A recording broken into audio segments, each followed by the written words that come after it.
ಬೀದರ್ ಜಿಲ್ಲೆಯ ಶಿಕ್ಷಣ ಇಲಾಖೆಯು ಮದ್ಯಪಾನ ಮಾಡಿ ಶಾಲೆಗೆ ಬಂದು ಪಾಠ ಮಾಡುವ ಶಿಕ್ಷಕನನ್ನ ರಕ್ಷಣೆ ಮಾಡುತ್ತಿದೆ ಎನ್ನುವ ಆರೋಪ ಸಾರ್ವಜನಿಕ ವಲಯದಲ್ಲಿ ಕೇಳಿ ಬರುತ್ತಿದೆ. ಬಸವ ಕಲ್ಯಾಣ ತಾಲೂಕಿನ ಮಂಠಾಳ ಗ್ರಾಮದ ಕರ್ನಾಟಕ ಪಬ್ಲಿಕ್ ಹೈಸ್ಕೂಲ್ನ ಗಣಿತ ಶಿಕ್ಷಕ ಸಂಜೀವ್ ಕುಮಾರ್ ಎಂಬುವರು ಶಾಲೆಗೆ ಕುಡಿದು ಬಂದು ಪಾಠ ಮಾಡ್ತಾರೆ. ಅವ್ರು ಹೇಳುವಂತಹ ಪಾಠ ನಮಗೆ ಅರ್ಥ ಆಗುವುದಿಲ್ಲ. ಪಾಠದ ಬಗ್ಗೆ ಪ್ರಶ್ನಿಸಿದ್ರೆ ನಮ್ಮ ಮೇಲೆ ಗದರುತ್ತಾರೆ, ಹೊಡೆಯಲು ಬರ್ತಾರೆ ಅಂತ ಆರೋಪವನ್ನ ಮಾಡ್ತಿದ್ದಾರೆ. ಕೂಡಲೇ ಅವರನ್ನ ನಮ್ಮ ಶಾಲೆಯಿಂದ ಅಮಾನತುಗೊಳಿಸಬೇಕು, ಇಲ್ಲ ಬೇರೆ ಕಡೆ ವರ್ಗಾವಣೆ ಮಾಡಬೇಕು ಅಂತ ಶಾಲೆಯ 10ನೇ ತರಗತಿಯ ಬಿ ಸೆಕ್ಷನ್ ವಿದ್ಯಾರ್ಥಿಗಳು ಕಳೆದ ಜುಲೈ ತಿಂಗಳ ಕೊನೆಯ ವಾರದಲ್ಲಿ ಗ್ರಾಮ ಪಂಚಾಯಿತಿಯಲ್ಲಿ ಕುಳಿತು ಪ್ರತಿಭಟನೆ ನಡೆಸಿದರು.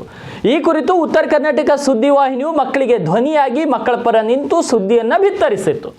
ಸುದ್ದಿ ಬಿತ್ತರಿಸಿ ತಿಂಗಳು ಸಮೀಪಿಸ್ತಾ ಇದ್ರು ಕೂಡ ಬೀದರ್ ಜಿಲ್ಲೆಯ ಡಿಡಿಪಿ ಅವರು ಮತ್ತು ಬಿಒ ಅವರು ಈ ಶಿಕ್ಷಕನ ವಿರುದ್ಧ ಯಾವುದೇ ಕ್ರಮ ಕೈಗೊಂಡಿಲ್ಲ.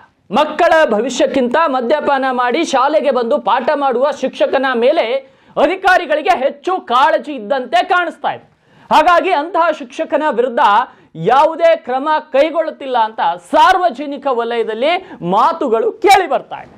ಈಗಲಾದರೂ ಸಂಬಂಧಪಟ್ಟ ಅಧಿಕಾರಿಗಳು ಕುಲಂಕುಷವಾಗಿ ತನಿಖೆಯನ್ನ ನಡೆಸಿ ಒಂದು ವೇಳೆ ಶಿಕ್ಷಕನ ತಪ್ಪಾಗಿದ್ರೆ ಆತನನ್ನ ವರ್ಗಾವಣೆ ಮಾಡಬೇಕು, ಉತ್ತಮ ಶಿಕ್ಷಣ ನೀಡುವಂತ ಶಿಕ್ಷಕನನ್ನ ಅಲ್ಲಿ ಕಳಿಸ್ಬೇಕು, ತನಿಖೆ ಆದರೂ ಮಾಡಬೇಕು, ಸತ್ಯತೆಯನ್ನ ಬಯಲು ಮಾಡಬೇಕು. ಈಗ ಆರೋಪ ಕೇಳಿ ಬಂದಿದೆ, ನಾವು ನಿಮ್ಮ ಗಮನಕ್ಕೆ ತರ್ತಾ ಇದ್ದೀವಿ. ಈಗ ಅಧಿಕಾರಿಗಳು ಎಚ್ಚೆತ್ತುಕೊಂಡು ತನಿಖೆ ನಡೆಸಿ ಅದಕ್ಕೆ ಸ್ಪಂದನೆ ನೀಡುವುದು ಅಧಿಕಾರಿಗಳ ಜವಾಬ್ದಾರಿ.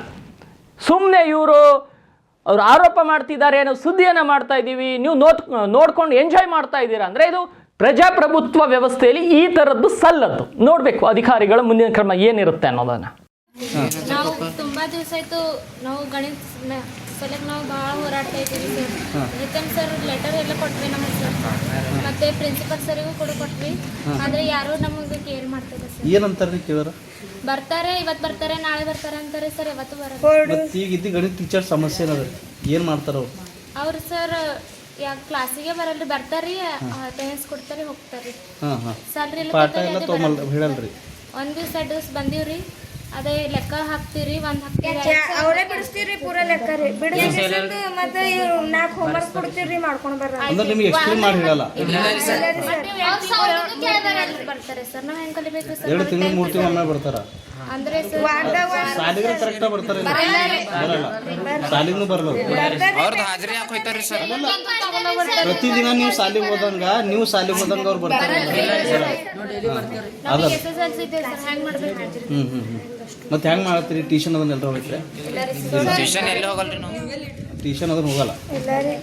ಮತ್ತೆ ನಿಮ್ಮ ಟ್ಯೂಷನ್ ಎಲ್ಲ ಹೋಗ್ಬೇಕ್ರಿ, ಬಡವ್ರ ಮಕ್ಕಳು ಇದ್ದೇವ್ರಿ, ಟ್ಯೂಷನ್ ಎಲ್ಲ ಹೋಗ್ಬೇಕ್ರಿ. ನಾವು ಬಡವ್ರ ಮಕ್ಕಳು ಇದ್ದೇವೆ ಅಂತ ಹೇಳಿ ಗೌರ್ಮೆಂಟ್ ಸ್ಕೂಲಿಗೆ ಬಂದಿದ್ದೇವ್ರಿ, ಇಲ್ದ್ರ ಪ್ರೈವೇಟ್ ಸ್ಕೂಲಿಗೆ ಹೋಗ್ತಿದ್ದೇವ್ರಿ. ನಾವು ಹಿಂಗ್ ಬರ್ತಿದ್ವಿ ಪಂಚಾಯತ್ ಅನ್ನರಿ. ಈಗ ಹಿಂದಕ್ಕೆ ಬಿಯೋದು ನಿಮ್ಮ ಸಾಲಿ ಬಂದಾಗ ಏನ್ರ ಹೇಳಿರಿ ಅವ್ರಿಗೆ?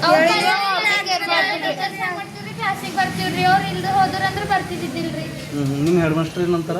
ಅವ್ರು ಕೆರೆ ಮಾಡಲ್ರಿ, ಎಷ್ಟು ನೋಡ್ರಿ ಸರ್ ಯಾರೋ ಬಿಒ ಬಂದ್ರು ಅಂತೀರಿ, ಸಾಲಿ ಬಗ್ಗೆ ಏನ್ ಬಿ ಹೇಳಕ್ ಹೋಗ್ಬೇಡ್ರಿ ಅಂತಾರಿ. ಅವ್ರು ಹೇಳ್ತಾರ ಅನ್ಸ್ತಾರ? ಕ್ಲಾಸ್ ಪ್ರವೀಣ್ ಸರ್ ಹೇಳ್ತಾರಿ, HM ಹೇಳ್ತಾರ. ಹಾ ರೀ, ಅಲ್ಲಿ ಕಲ್ಯಾಣಕ್ಕೆ ಹೋಗಿದ್ದೇವ್ರಿ, ಅಕ್ಕ ಕಡಿಲಿ ಸಾಲಿ ಬಗ್ಗೆ ಏನ್ ಬಿ ಹೇಳಕ್ ಹೋಗ್ಬೇಡ್ರಿ ಅಂತ.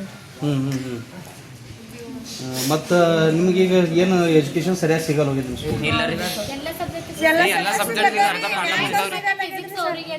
ಫಿಸಿಕ್ಸ್ ಏನದ? ಅದೇ ಅಂದ್ರೆ ಅವ್ರಿಗೆ ಟೀಚರ್ ಇಲ್ಲ ನಿಮ್ಮ ಹತ್ರ? ಮ್ಯಾಥ್ಸ್ ಅವರಿಗೆ 2 ಸಬ್ಜೆಕ್ಟ್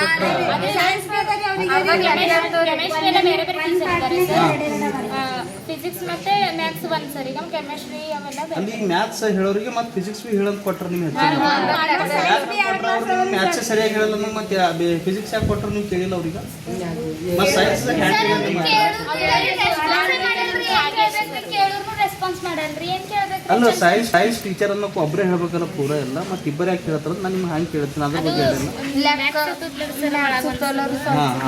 ಅವ್ರಿಗೆ ಬರ್ತಂತ. ಈಗ ನಿಮ್ಮ ಸೂಟ್ರುಗಳು ಅದನ್ನ ಬಿ ಹೇಳಲ್ಲ ಅವ್ರು ಸರಿಯಾಗಿ.